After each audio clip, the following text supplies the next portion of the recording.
The following podcast contains true stories of sex, kink, gender, or body image. Thanks for being a consenting adult, because here we go. All of my life, I've never fit, but I won't complain and I won't quit. I am enormous, get used to it. Everyone tells me I'm too much. Maybe it's just you're not enough for me. Can't you see? I'm the kind of woman I'm supposed to be. Hey, my vagina is 8 miles wide.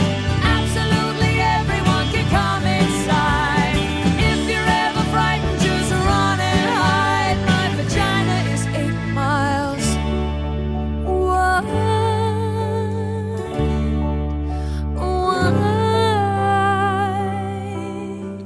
Hi there, and welcome to the Bawdy Storytelling Podcast. I'm sexual folklorist DixieDeLaTour, and this week we have a story from the incredible drag performer Heklina. Do I sound a little better this week? I feel a lot better. A lot's changed this week. It's really strange. I have mentioned recently that I'm working on a Substack, which is like a newsletter, and there's a lot of things that I'm not going to put on the Dixie Ramble because this podcast would be me talking about my shit for a very long time. Last week, I cried for over 20 minutes. So let's not do that. Some of you like it. I got fan mail for the crying, but it's really hard to do. And my plan for the Substack is a lot of it's going to be audio. So if you like listening to me cry, you can still hear that on Substack. So there will be a link in the show notes so you can subscribe to that. It's a place where you can hear more about what my plans are because I'm kind of afraid to say what I'm thinking, but I'm starting to make plans. A lot has changed this week, and I'm ready to move forward. And it might mean that I see you in person. But I'm afraid to talk about it. So more will be revealed on Substack.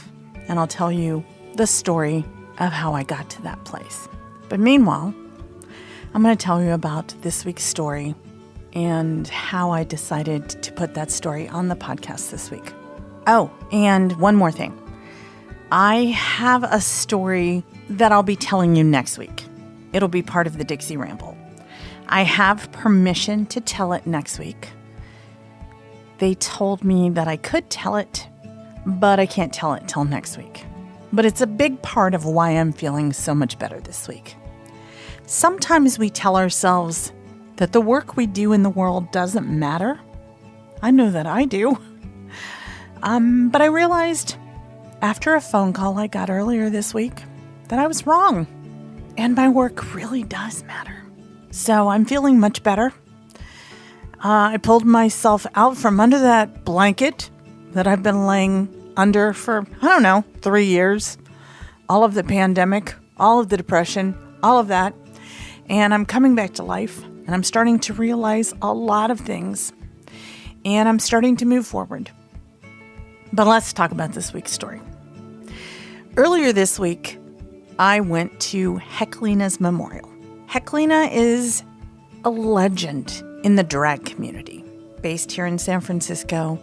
I will tell you a little bit more when we get closer to the story.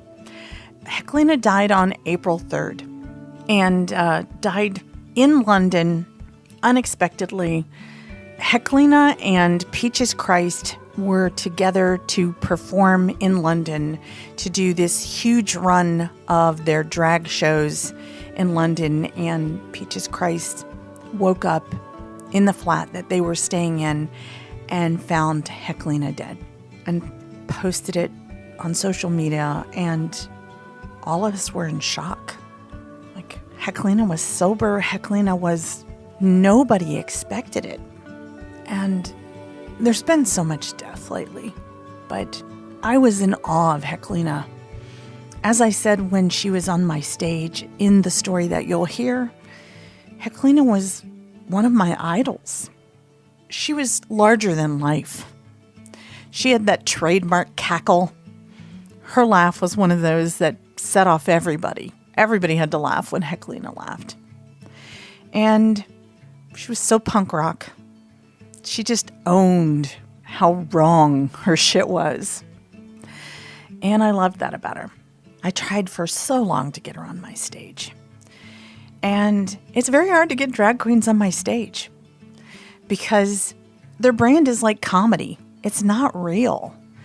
And to have somebody get up there and be real, it's really difficult to get them to do that. And eventually Heklina agreed and had a great time telling a story on my stage. When they announced that they were going to be having a memorial for Heklina at the Castro Theater, which is a 1,400-seat theater in the Castro district, I was away from my computer. And when they announced the tickets, when Peaches Christ announced the tickets sold out in minutes. By the time I heard about it, they were long gone. Why was I away from my computer? And I didn't have a chance. And I put out from time to time, if anybody has an extra ticket to the Castro Theater, I would love to go to Heklina's memorial. The day before the memorial, somebody said that they weren't able to go. And whoever had the best story from TShack could win the tickets. And I had a video of Heklina at BawdyStorytelling. So I told the story of working with Heklina on her story. How even though she was the consummate event producer and performed all the time, she still came to my live rehearsal. She still let me coach her story. She still sat there afterwards and we talked about our lives. We talked about the wild days. She told me stories, was just the nicest person. And got on stage and killed, as you'll get to hear in the story. So I included that little snippet of a story, included a link to the video, and I'm thrilled to say that I won that ticket, so I was able to attend the memorial. I stood in line in the freezing cold because it was super windy and super freezing, and the line was very, very long to attend Heklina's memorial. And like an idiot, I don't know, it's like June. Why would I think that it would be warm in San Francisco? But I didn't bring a coat, and I was so cold. But it didn't matter because I was going to get to see. This was such an event. The people online were dressed. It was such a show. It was such eye candy. Drag queens, people dressed so beautifully. And eventually we got inside. It was packed. The show was incredible. If you're a Patreon member, I'm going to include a link to the entire live stream. The show was 4.5 hours. The Castro Theater is a very old theater. My ass is big, and those seats were not designed for people with big asses. That was a long time to sit in a tiny, tiny seat. But it was worth it. The show was completely shocking. I'm going to include a link to my favorite part because it was so fucking wrong. And at a certain part during the show, they're showing pieces of her performances over the years. There's live performance, there's video. And at a certain point during the video, they show Heklina on stage at BawdyStorytelling. Everyone on my row gasps and looks at me. And suddenly, my phone starts blowing up. Now, the ringer's turned off, but my phone is vibrating because my purse is on my lap. And it is people who are taking photos of the Jumbotron because this is being broadcast out into the Castro. They've shut off all the streets, and people are sending me pictures of Bawdy and Heklina on stage at Bawdy on the Jumbotron outside the Castro Theater. Heklina was such a legend. Not only did she sell out the 1,400-seat Castro Theater, she had thousands of people watching on the closed-off street on Castro Street, watching on the Jumbotron. And more than 10,000 people watched the live stream that was broadcast all over the world. They had an after party at the Oasis Theater, which Heklina was the co-founder of, the largest drag theater in the world. And they partied till 3 or 4 a.m. I think I got home at about 12 or 1, and I was exhausted, and my ass hurt, and it was totally worth it. But nothing like a celebration like that to make you think your life really matters. You know, the work you do is so important. You don't have to be a Heklina, but I'm sure Heklina thought she was going to live another 20, 30, 50 years, and it all ended abruptly. And it made me realize I can't just sit on my fucking couch anymore. It's time to start making shit happen. And I'm going to do it. I'm going to get out and I'm going to start changing lives. I would really appreciate your help to make that happen. This is the time for you to send me that voice memo or send me that email because I'm scared. I'm going to do it anyway, but I'm scared. Heklina made me realize I can't just sit in my house anymore. It's time to do it. The time is now. As the Bible people like to say, tomorrow is not promised and shit. Send me a letter and let me know you listen to this. Send me a voice memo, even better. I love to hear your voice. I want to know what's going on in your life. And who knows? Maybe soon enough, you and I can have a coffee in person and you can tell me what's going on with you. Because, truthfully, that would be the best, wouldn't it? Okay, it's time for this week's story. And I'm reading this bio to you from the program from Heklina's memorial this week. This week's story is from Heklina, born Stefan Grygelko. The format of an obituary feels small for someone like Stefan Grygelko, a.k.a. Heklina. Or is that the other way around? Queer people tend to have 2 births, 2 lives, even 2 names. Our first life is birthed by someone else. Our second life we give ourselves. So which life is an obituary supposed to tribute? What's more seismic? The day Stefan was born in 1967 or the night Heklina was created in 1991? What's their real birthplace? Minneapolis, where Stefan was born, or Hekla, the volcano in Iceland she named herself after? How do we mourn a volcano? Stefan Grygelko was born June 17, 1967, a Gemini, in Hennepin, Minneapolis. After high school, he did a stint in the Navy in San Diego, then spent time in his mother's hometown of Reykjavik, Iceland. In 1991, at 24, he moved to San Francisco. He first worked at Tower Video in the Castro, then the historic Stud Bar. Heklina was concocted for a Club Uranus pageant at the End Up.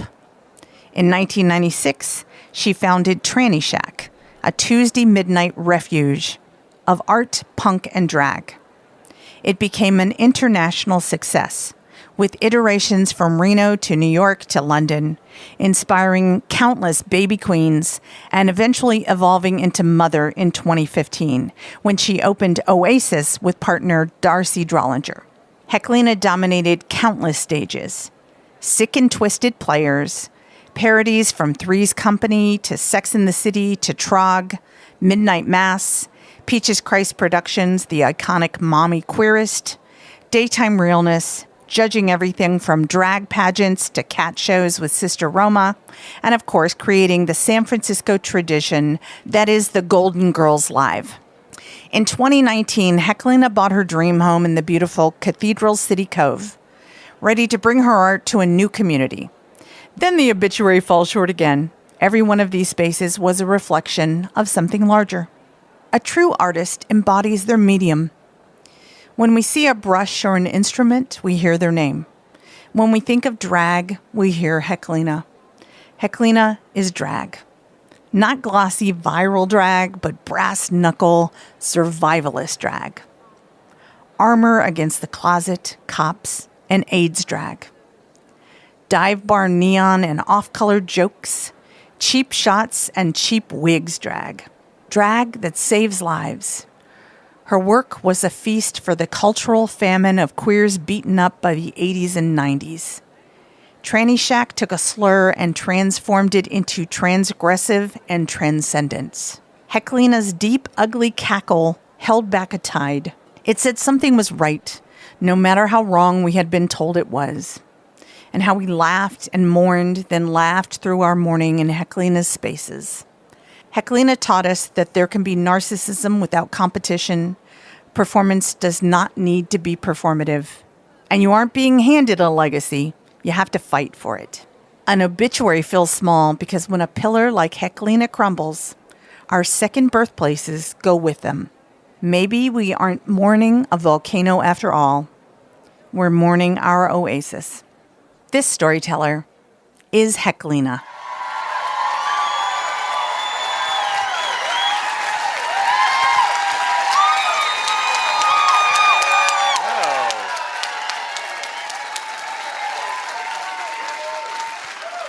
Hi, everybody.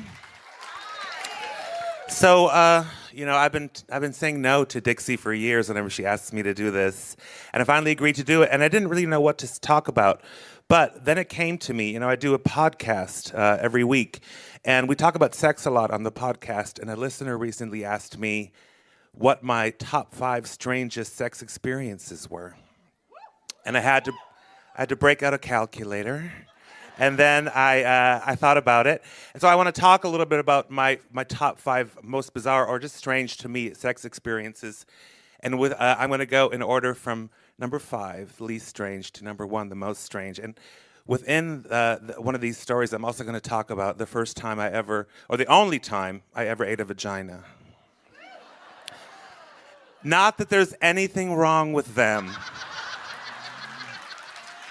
Before you lesbians get all upset at me, I just never developed a taste for them. So my number 5 experience goes way back to when I was very young. I was 18 or 19, way before I'd put on my first eyelash, and I was in need of some money, and I was kind of on the streets in San Diego, and I'd heard a story about this man who liked to get boys to come to his house and do something that I couldn't believe he wanted me to do. But I did get picked up by this guy, and I went back to his apartment, and the only thing he wanted me to do was to urinate in his fern plant.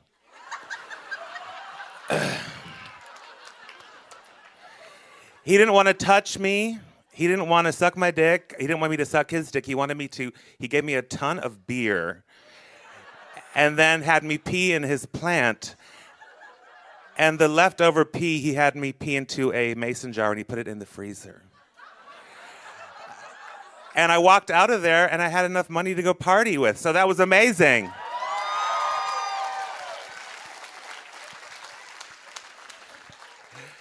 My number 4 experience. So over the years of doing drag, I've developed a serious fetish for straight cock.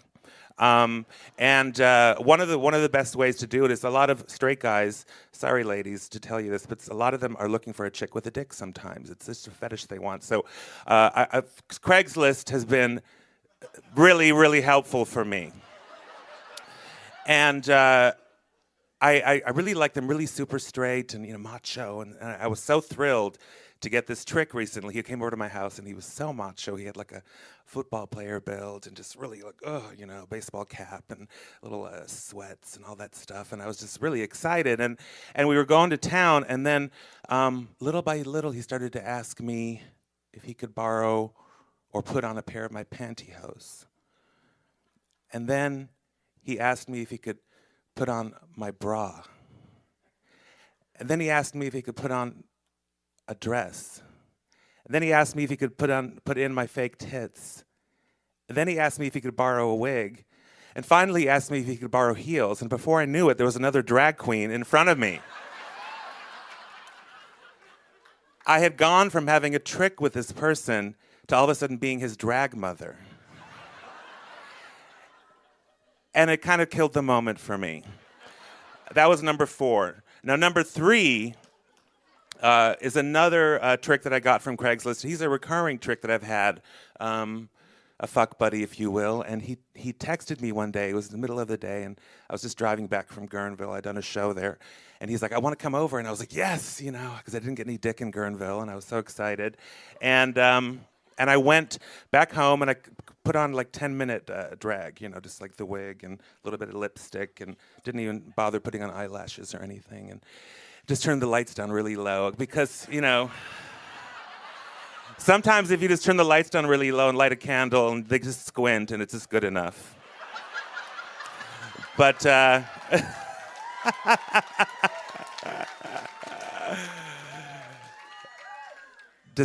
have to suspend disbelief after a while. Anyway, but this was in the middle of the day, and I was excited and horny. And then when my intercom rings, I can go outside. I can go to my bay window, look outside, and see who's buzzing from downstairs. So my intercom buzzed through my phone, and I ran over to the window. And I was so excited to see him, and he had with him. He was holding the hand of what turned out to be a 3-year-old girl. A little girl who could not have fit the image more of a little girl had she been Shirley Temple herself. She just looked, she had pigtails and all that, just like a little girl. And I was talking to him over the phone, like, the intercom went through, and he was like, hi. And I said, hi, you have a little girl with you. He said, yeah, I'm just babysitting today. Can I bring her up with me? And I was like, can anybody relate to the fact that in San Francisco, apartments are very small? I mean, it'd be wonderful if I had a mansion and a little wing for this girl to go into. But I was like, I'm sorry, I don't know where we would put her, and why are you bringing her here? I mean, you're babysitting today? Well, why do you need to get your dick sucked today while you have this 4-year-old girl with you? Moral of the story with this one, even I had my limits.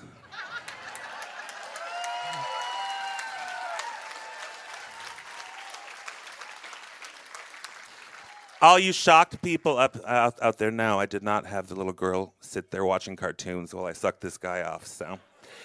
Yay! Number 2. So I'm famous in some circles for being a rim queen. I don't know, there's just something about rimming that I'm super, super into.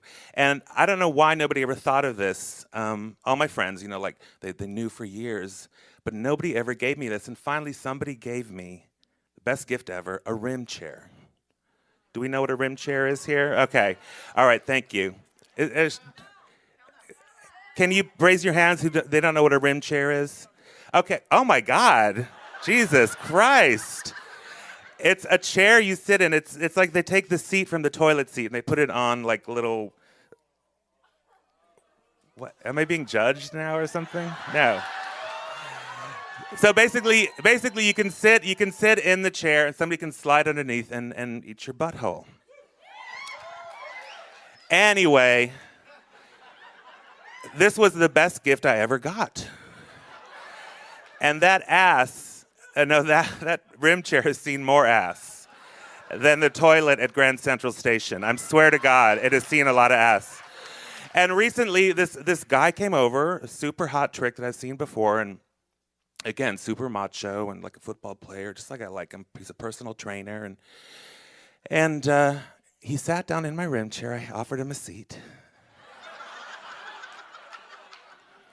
And I was going to town on his butt, and I started to get the distinct impression that he wanted to poop on me.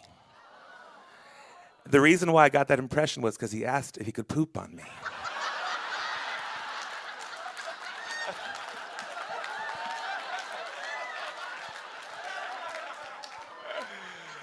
And I could tell his sphincter was starting to loosen. And it was an instant boner break. The moral of that story is, I love buttholes. I do not like what comes out of them. Again, even I have my limits. Even I have my limits. Children and poop. I don't go there.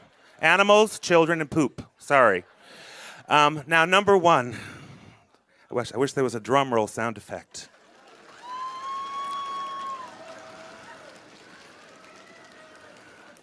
God, this really is the best audience ever. Thank you. Well, so this goes way, way back again to my days when I was on the streets of San Diego and I was just living the life and doing what Jennifer was talking about, shooting up and just living the life of a kid on the streets. I wasn't shooting up heroin, it was speed. I got a lot more done.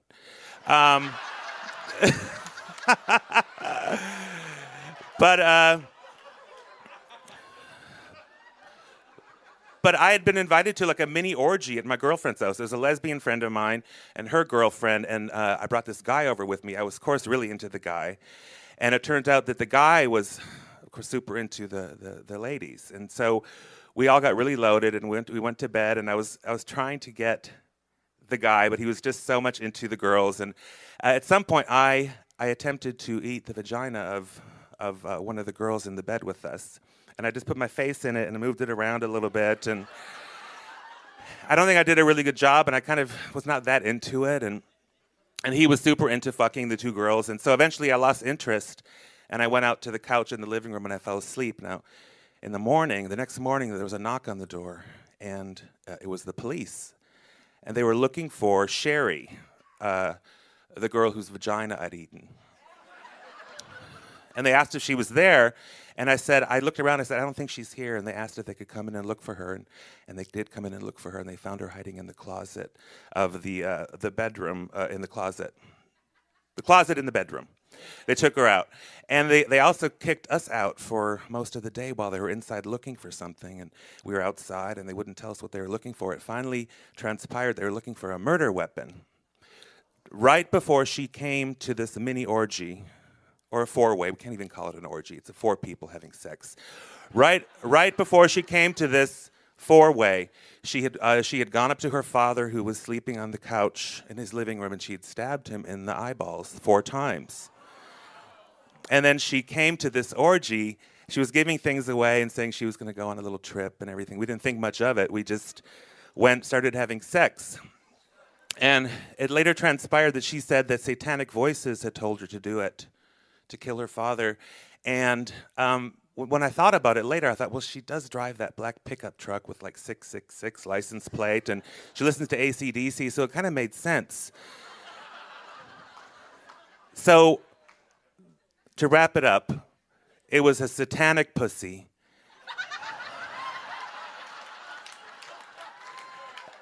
And that, ladies and gentlemen, is the only vagina I ever ate.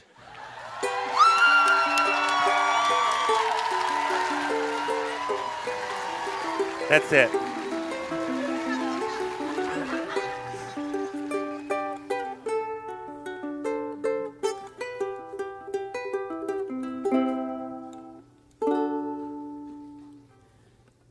You squeeze into your jeans, kiss me on the cheek as you leave.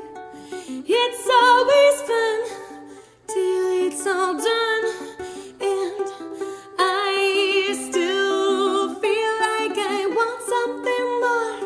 I want something deep. I want something nobody else ever sees. I want to touch you there, and I really don't mind the hair. You only live once, so let me lick your asshole. Your asshole.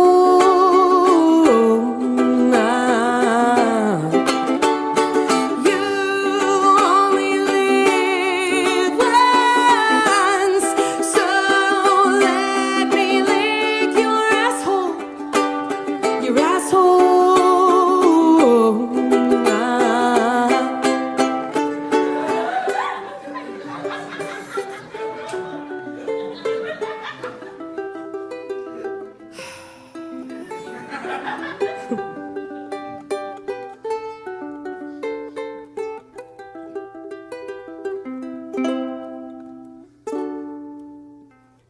I know it's scary and sometimes hairy, but I want to know you, Jerry. For what are we waiting? No, I bother dating. You only live once, so let's stop hesitating. I get that you fear it might make you queer, but wouldn't that news be useful to hear? Come on, let me see 'em, your cheeks and your perineum, the cute little starfish, your scrotum and lingam. Give 'em a wash, rinse and repeat, an enema is better than the risk of disease. That's true. Now you're feeling hot, so fresh and so clean. Give me a taste of those fresh salad greens. You only live once, so let me lick your asshole. Your asshole.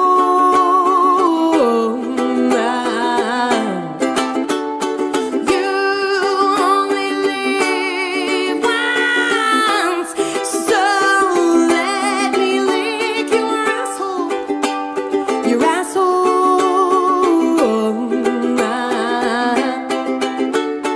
Just 'cause you're straight don't mean you got no prostate. Babe, it wasn't no mistake when I slipped onto your taint. Let me in. It ain't no sin.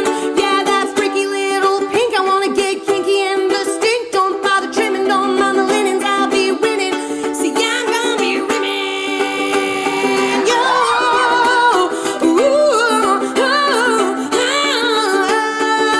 say it with me, guys. You only live once, so let me lick your asshole. Beautiful, your asshole. Keep singing, everyone. You only live once, so oh God, it's so good. Yes, your asshole.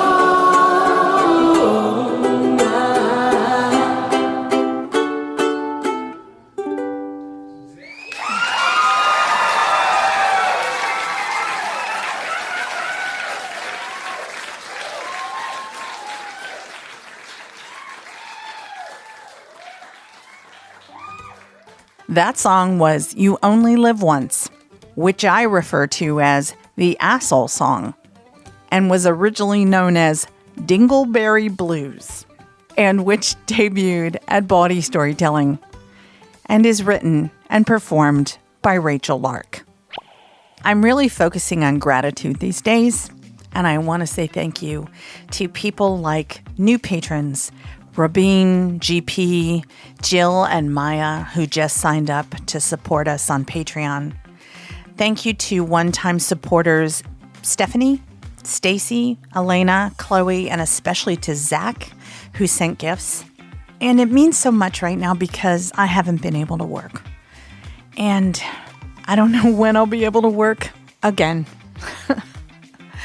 And knowing that you listen and that you care, holy shit, y'all.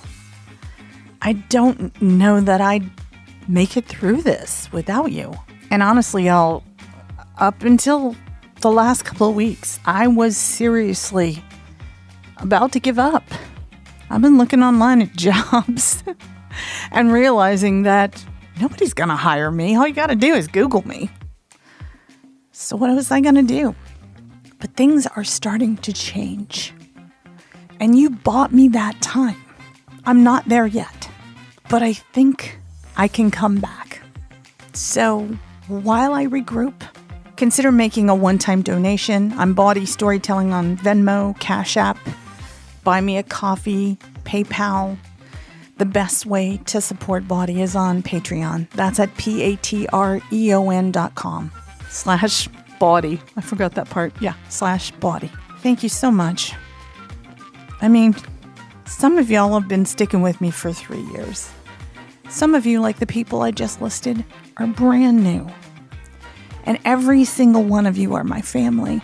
And if I'm honest, you've been way better to me than my actual family. Which is why my dream is to come out and spend time with you, my actual family. Not just my actual family, my chosen family. We're at the end of the episode. Before we go, can I ask you to I don't know. What should I ask you to do? I don't even have a brain at this point. How about subscribe? That'd be good. Give it 5 stars, maybe? Write us a review. I know that always makes me feel so much better to read your words. Here's a storytelling pro tip. Use any word other than amazing. Every time I read the word amazing, I'm like, what does that word mean? Does it mean anything anymore? Okay, shut up, Dixie. Who gives a fuck? You can write anything you want as long as you write it. How about that? That's all that matters. And thank you for listening to me babble. And thank you to the people who make this podcast possible. Thank you to David Grossoff, Donal Mooney, Mosa Maxwell Smith, Joe Moore, who recorded the video of Heklina on the Bawdy Storytelling stage. And it was so exciting to see it up on the Jumbotron in front of the Castro Theater and to see it on the screen at the Castro Theater this past Tuesday night. Oh my God. I felt, God, that was life-changing. The Castro Theater, y'all. Legendary. And Heklina is legendary. Gonna remember that for the rest of my life. Okay, what was I doing? Oh, thank yous. Okay, thank you to Joe Moore. Thank you to Royland James. And thank you to podcast producer Roman Den Houdeker. I'm sexual folklorist DixieDeLaTour. This has been episode 269 of the Bawdy Storytelling Podcast. Thank you for listening. I'll see you next week. A big love.